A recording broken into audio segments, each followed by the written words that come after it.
Tonight's study is the book of Leviticus. The book of Leviticus. The meaning of the title is literally pertaining to the Levites. And if you look in the book, in the name Leviticus, the first part of it is Levite.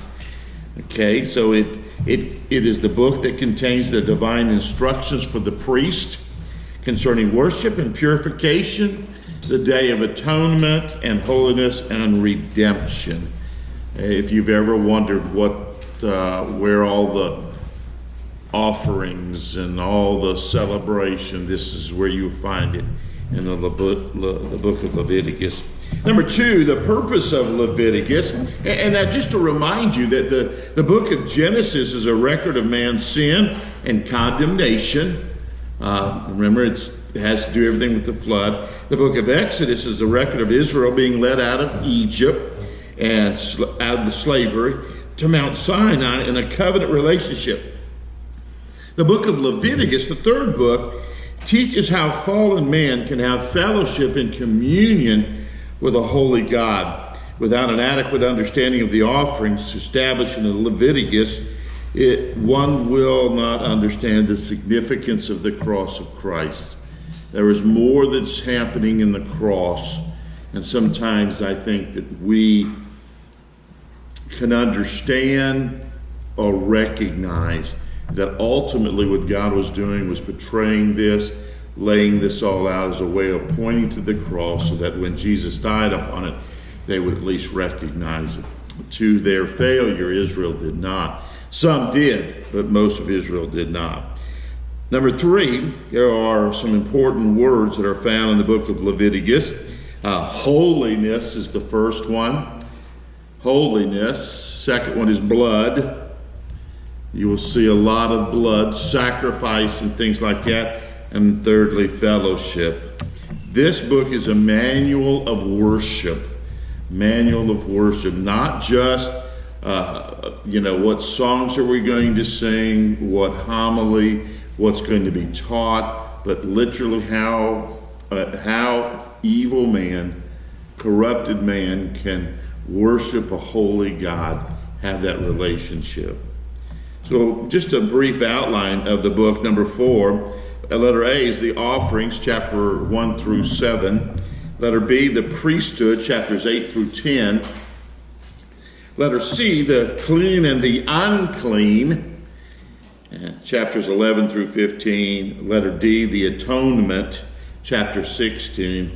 And then last of all, the holy days, chapters 17 through 27. So let's look a little bit deeper into that book, the offerings, and we have listed four or five of them that are listed there, starting with the one that comes up. And the first one, letter A, is the burnt offering. The burnt offering, chapter 1. Chapter 1. The burnt offering was to be a sacrifice of a male domesticated animal. And that word domesticated is important. We're talking about sheep, goats, cattle, turtle doves, pigeon, depending on what you could afford and not afford, those kinds of things. Wild animals were not to be accepted because they would not have cost you anything. They're thinking about these domesticated animals. They were brought into the world. You kept them, you fed them, you looked at them, you knew them, rather than just going out, killing a wild animal and then trying to present that to the Lord. In this, the burnt offering, the entire animal had to be sacrificed and was consumed by fire. None of it was left for anyone. The priest did not get a part of it.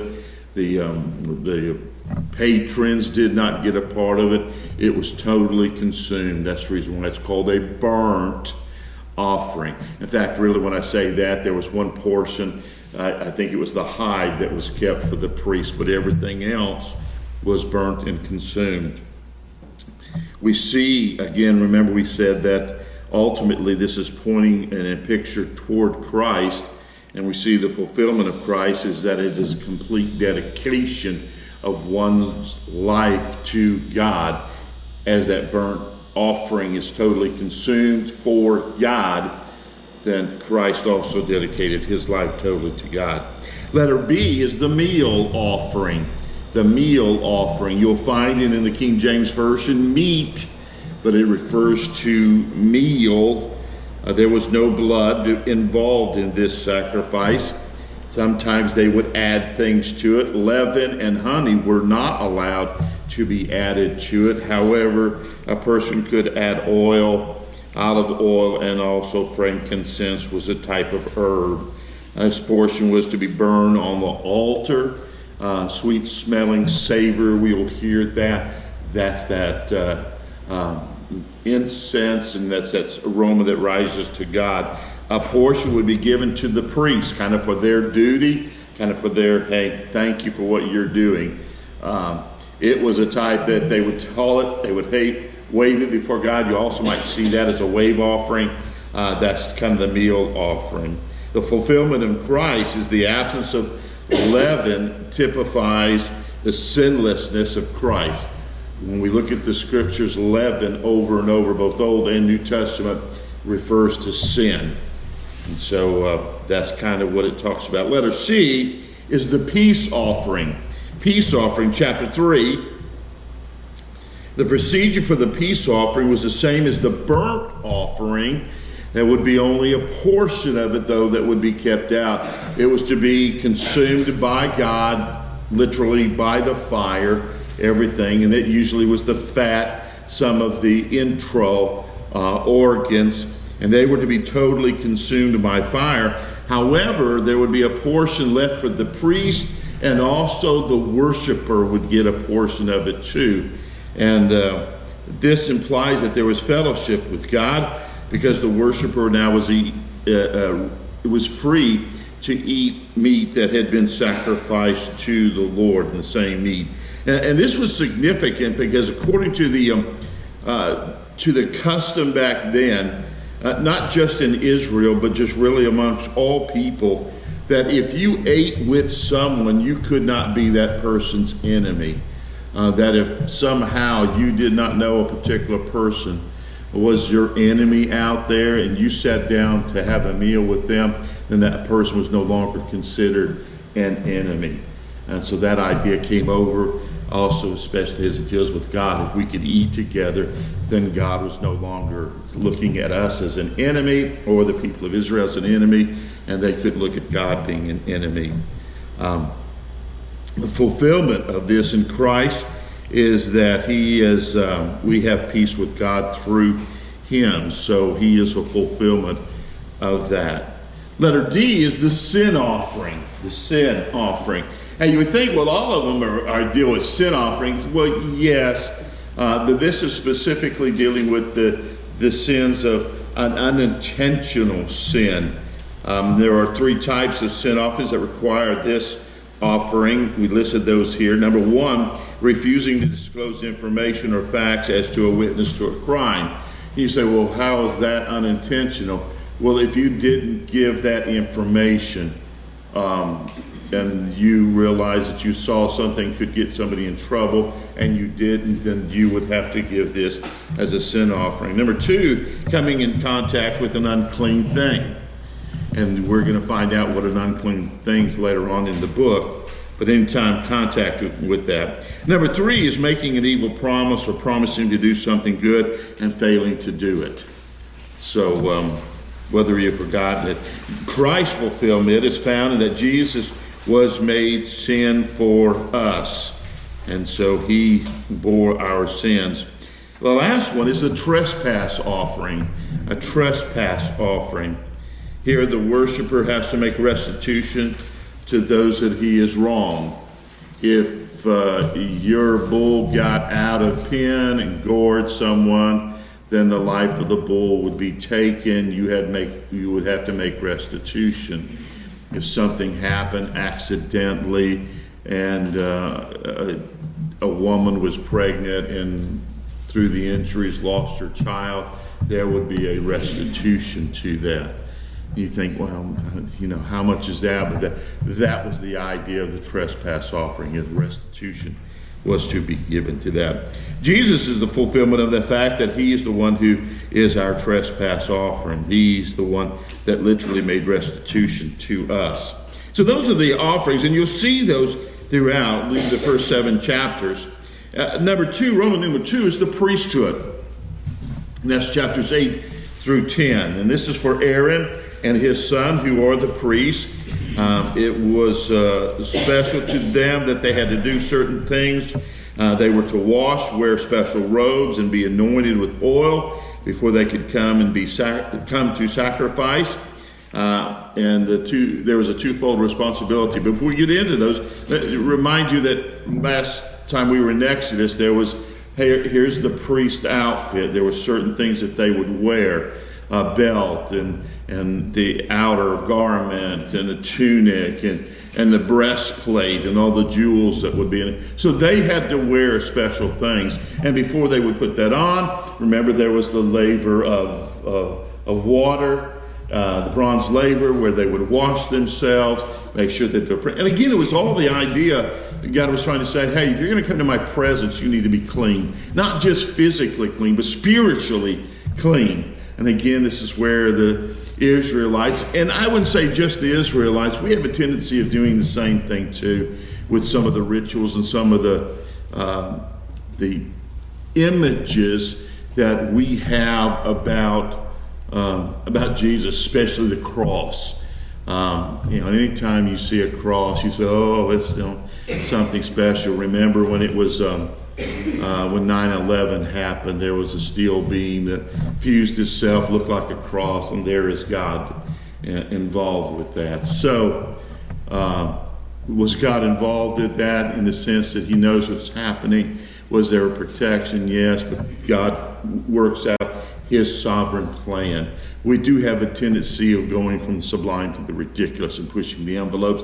And they thought, well, if I'm going to be clean, then all of us are going to be clean. Everything from the tassels and how long they were and how many bells you would put on the end of the garment. They kept elaborating and making more and more and more rather than just adhering to God's promise. So there was a twofold responsibility. The first one, they were to represent the people before God. Okay? They would take the offerings, whatever it was, a burnt offering, trespass offering, meat offering, or meal offering, and they would present, hey, we're presenting this, we're putting this on the sacrifice and the burning it, or whether they're having a meal. They would be going to God in the behalf of people. A person just did not sit down after this, at least. We do have it prior to this. When we looked at Genesis and the offering of Abel and Cain, and then after that they did offer that. Here they were going through a priest. And so they were representing the people to God. Second of all, they were also to represent God to the people. They were to give instructions. They were to tell them, this is what you need to offer. This is what's right. This is what the law says. And so they were doing that also. And in the New Testament, we're told that we are now a kingdom of priests. And we have still the same kind of responsibility. We have it toward the Lord Jesus Christ.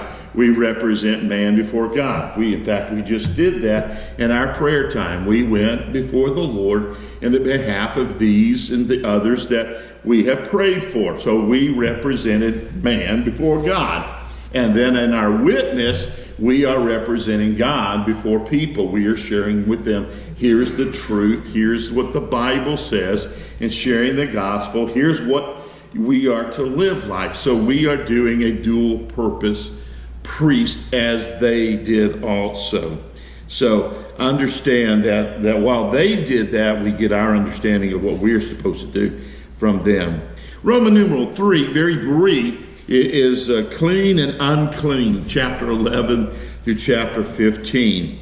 This chapter deals with the clean and unclean animals and the law of purification, and really deals with anything all the way from sores that might be leprosy to mildew in your house, to women's purification after the menstrual cycle, to unclean animals, which kind they could eat and what they could do. And then if they did, what was to be the remedy for that? How then could they be cleansed?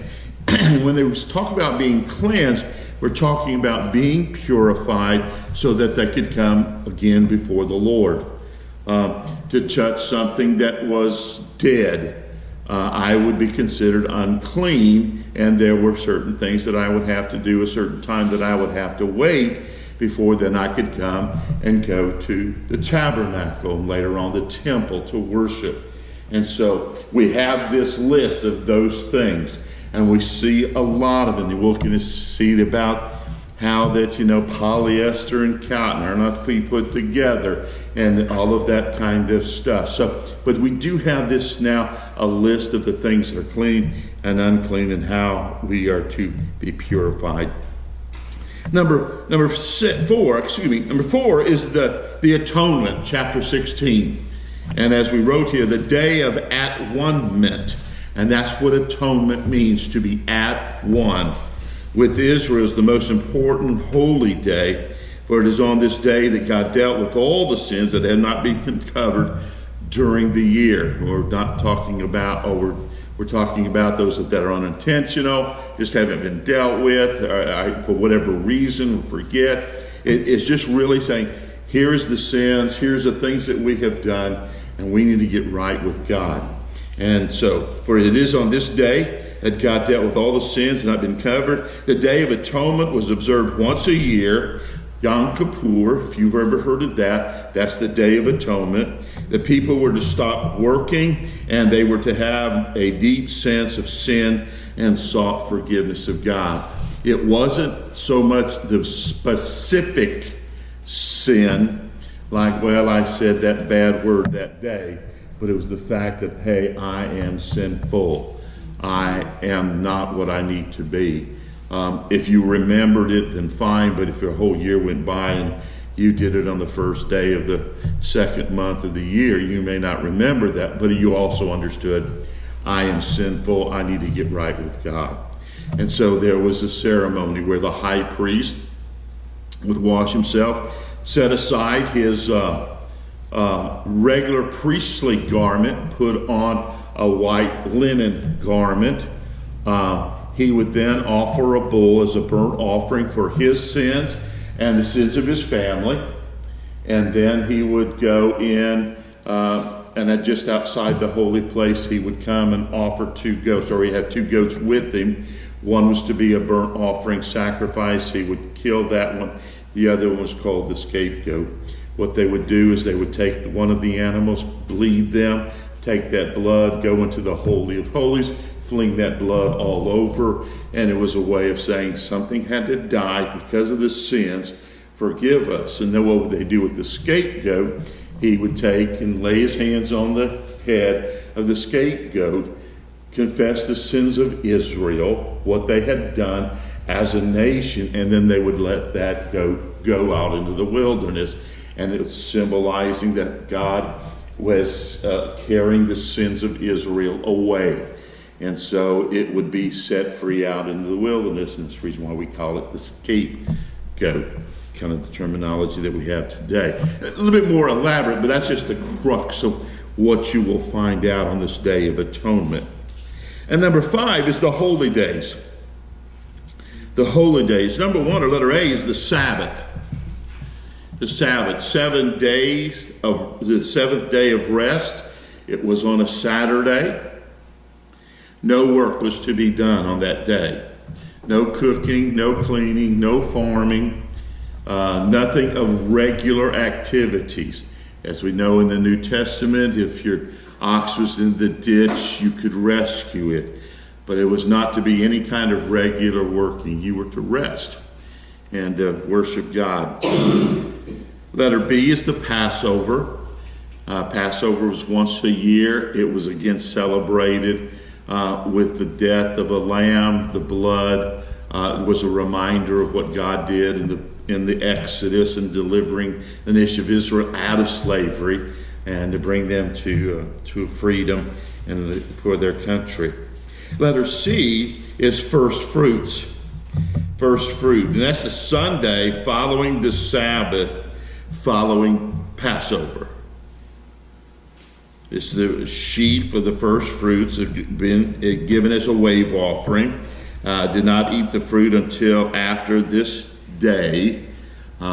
So You think Passover and Passover, just to kind of catch us up on Jesus, New Testament. We have the Passover that usually happened on Thursday. There were two of them. It was because of and this is during the time that Jesus was alive. Several million of people all trying to offer sacrifice. So there was two from the northern part. They would do theirs on Thursday. Those who are in the lower part around Jerusalem and Bethlehem, they would do theirs on Friday. So Jesus could participate in his Passover meal since he was from Galilee to the north, and also still be the Passover lamb that died upon the cross on Friday. So we're talking about Thursday, Friday, and so the Sabbath would be that Saturday. This would be Sunday, which would be the beginning of first fruit. They would usually take the very first sprigs of the sacrifice. They would wait before the Lord. Basically, we're saying, thank you for this. And it was kind of like saying, hey, this is the first of what's going to ultimately come later, which is going to be quite significant. Guess what our day we celebrate on that day of first fruit? Anybody want to guess? I'll let you guess on this one. Very familiar day. Yeah, it's Easter. Yeah. So Easter is the first fruit. Jesus resurrected from the dead. He's the first one, and it's a kind of an offering to God. That more is going to come later, and guess who the more is? That's us. That's Christ's followers. So that's the celebration of the day of first fruit. Letter D is Pentecost. Pentecost, and you would think, well, I didn't know they had Pentecost in the Old Testament. Yes, they did. It was 50 days after the first fruit. It was marked by joy and gratitude and completion for the harvest that was come. And that is again significant when we see in the New Testament, Jesus arose on Easter Sunday, and that was the first fruit. He is the first to be raised from the dead. And then after on the day of Pentecost, the Spirit comes and we are sent out, and a larger gathering is now being reaped. That was the idea of Pentecost. Now we are reaping more going on. Letter E is the trumpets. Tabernacle, depending on when you see it, was called trumpets. It was the sounding of a trumpet. The shofar began some 10 days of all after the atonement, the Yom Kippur day. So it was a great celebration. Letter F is the Day of Atonement, Yom Kippur, again observed once a year. The high priest would offer the two goats, one being a burnt offering, the other being the scapegoat. And then letter G is the Tabernacles. Now, excuse me, I messed up and said trumpets and tabernacles, and they are two different ones. The tabernacle is a whole nother celebration. It was a 7-day period. Israel would live in tents. This became quite significant when they began to settle and not live in tents, but then they would, even to today. I forgot. Trying to remember what the day is called today. It's a different word, but it literally means tents. And you'll see them, they'll, outside of their banisters on their floor, they will put sheets up and either eat out there and live out there, sleep out there. And it was a way of celebrating this. It was marked by the end of the harvest season. It was followed by the reading of the law. And then letter H is the sabbatical year. Every seventh year was a sabbatical year. The land was to be at rest. There was no sowing, no pruning. Whatever grew is what would be shared, especially with those who were less fortunate. And so they had the sabbatical year. Another I is Jubilee, or the year of Jubilee. It is 7 observance of sabbatical. So every 49 years, every 7-year sabbaticals would have it. It was a year of liberty. Land was reverted back to the original owners. If you were a slave, you would be released and given back to your family. The creditors would cancel all their debts. Slaves were free, and it was a reminder that Israel was delivered from slavery in Egypt. And so people would be set free. So the way that they would do is, if I was a poor person and I didn't have much money, couldn't pay my bills, I might sell myself to be a slave to Sherry and say, okay, I'll serve you these many years. And if it's like, the beginning of the 49 years, and I'm going to do this for a while. Or if it's like 2 more years till the Jubilee, guess what? I'm not going to do it that long. Then she would realize that and say, hey, here's how much you owe. This is how much you're going to have to do. So it was always, limited on what a person can do. So they would only do it for a while. Now, if you wanted to be a slave for life, it was a way of doing that, which has nothing to do here, but that's just a whole nother subject. So that was it. So in closing, Leviticus shows us the holiness of God in fine detail. And that's what you need to remember as you go through here and read all of these sacrifices. This is God saying, I want to relate to you. I want you to be able to relate to me. Here's how you do that. God spells out his expectation for his priest and people so that the congregation can appropriately worship and dwell with him. He cannot lessen his holiness. So this is a way that evil man can have a relationship with him through these sacrifices, through these festivals. As we've said already before, without a proper understanding of the sacrificial system and festivals in Leviticus, the cross of Christ would be difficult to understand. So when you begin reading it and studying it, always think about how this ultimately is pointing toward Christ and preparing the people for their understanding of what Jesus ultimately would do. The sad thing is that they did not see what Jesus ultimately was doing. Okay?